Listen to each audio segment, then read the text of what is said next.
Ndryshimi i madh po vjen. Dhe pyetja nuk është nëse po vjen ose jo, por pyetja e rëndësishme është a jeni gati? Pra është faktike ajo që po ndodh. Dhe tani më ndiqni me kujdes. Ndiqeni deri në fund për të mirën tuaj dhe do të dëshiroj një komentin tuaj, sepse valla që po vjen do prek që të gjithë. Mua, ju, familjet tona, fëmijët tanë. Kush është rastësisht, le t'i bëj like faqes që jemi sërish dhe ju faleminderit që jemi prerë bashkë. E konsideroj këtë videon ndoshta më të rëndësishme dhe do t'ju them se përse. Do t'ju bëj disa pyetje. A e keni vënë re që kafshët janë më të zgjuara se më përpara? Po.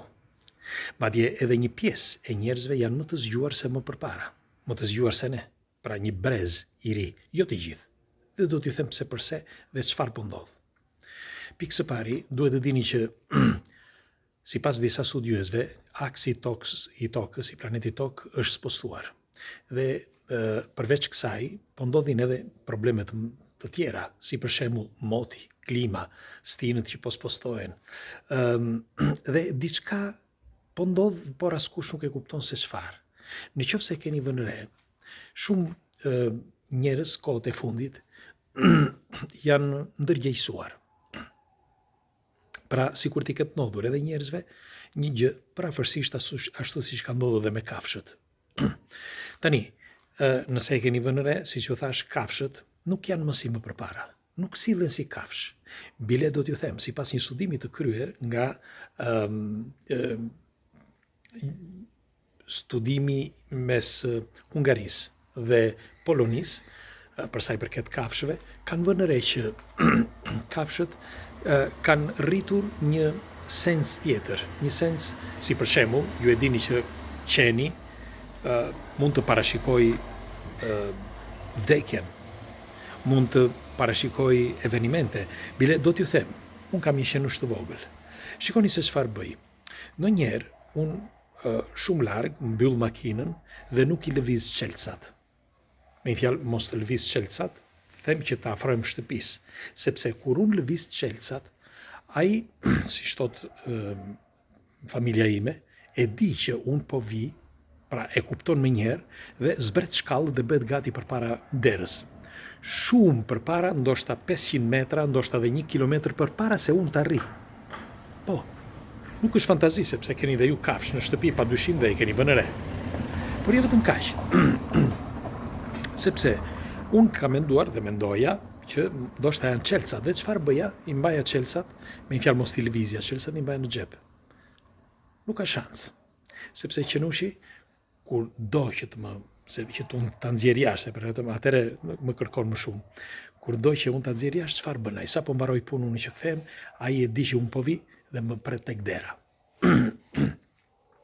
Dhe po thoshja, nuk është vetëm qend, por edhe macet, edhe shpendët, çdo gjë. Nëse keni vënë re, për shembull, edhe korbi. Korbi për të pirë ujin, e keni vënë re apo jo? Ai fut gur brenda një shisheje që të rritet sasia e gurëve dhe që të nxjerr ujin sipër. Shikoni sa zgjuarsi. Dhe dikush nga ju do thotë, po këtë e ka bërë me kohë. Jo. Po e bën vetëm kohët e fundit. Dhe në qoftë se të gjitha këto së bashku, pra duke filluar që nga aksi i tokës, nga klima, nga njerëzit, nga gjithë kjo rrëmuj që po ndodh kohët e fundit, sepse edhe një rrëmuj politike, shoqërore, ekonomike, gjithandej, pra duke parë të gjitha këto lëvizje, ne kuptojmë që diçka po ndodh. Por unë do t'ju them versionin tim. Pra, unë ju thash fakte tani, përpara se ta filloja, sepse këto janë fakte të pakundërshtueshme, nuk është se i shpika unë. Tregohet, pra sipas kalendarit maja, që ky pikërisht 2025 është fillimi i tribulacionit, si mund të quhet, fillimi i vuajtjeve të njeriut, fizikisht dhe psikologjikisht. Sepse fusha magnetike, nëse keni vënë re, ka ndryshuar. Dhe sipas kalendarit maja, ky është fillimi, sepse filloi në vitin 2012, por ky është fillimi i lëvizjeve të mëdha, pra pikërisht viti 2025. Dhe secili nga ne ka në numerologji, nëse shkoni dhe në numerologji të kërkoni në numerologji, Edhe aty thuhet që viti 2025 është fillimi i një si mund të thuhet, një udhëtimi që do bëhet deri në vitin 2050. Pra, gjatë gjithë këtyre viteve, deri në vitin 2050, njeriu do pësoj një ndryshim të madh, kolosal. Pra, fizik dhe psikologjik. Fillimisht psikologjik dhe pastaj fizik.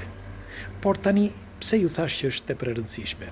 Sepse nëse ka një ndryshim fizik, padyshim nëse ne nuk jemi gati, nëse ju nuk jeni gati, atëherë seleksionimi natyral do bëhet vetvetiu. Çfarë është seleksionimi natyral?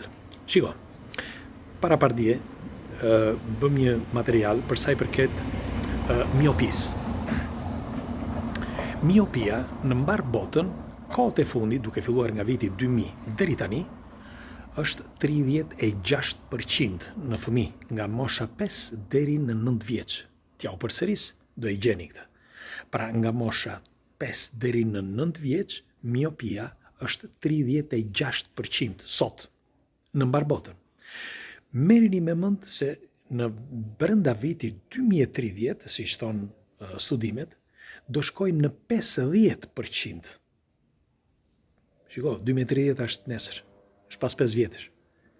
Pra në 50% do të thotë që gjysma e botës në vitin 2000, pas vitit 2030 do të jenë miop. Pra gjysma e fëmijëve nga mosha deri 5 deri në 9 vjeç. E dini se si ja kanë vënë emrin studiuesit kësaj patologjie ose këtij problemi? Unknown, i panjohur, sepse tregohet që natyra po seleksionon ka disa njerëz, po i seleksionon. E përsëris, miq, vëllezër, motra. Ju që jeni nëna, bëni kujdes. Ju që jeni baballar, bëni kujdes. Pse po e them këtë? Kush është shpëtimi për sa i përket këtij argumenti?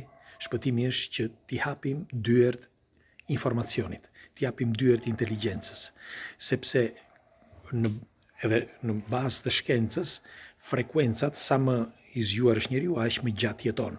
Kjo është shkencore. Sepse sa më të gjata janë neuronet, aq më mirë jeton trupi, pra trupi fizik. Kështu që të hapësh dritaret mendjes do të thotë që përveç se është një detyrim personal për veten tënde, sepse jeton më gjatë dhe më mirë, sepse ke informacioni dhe je i zgjuar, por për më tepër e përcjell në brez pas brezi, tek fëmijët e tu, tek niprat dhe mbesat.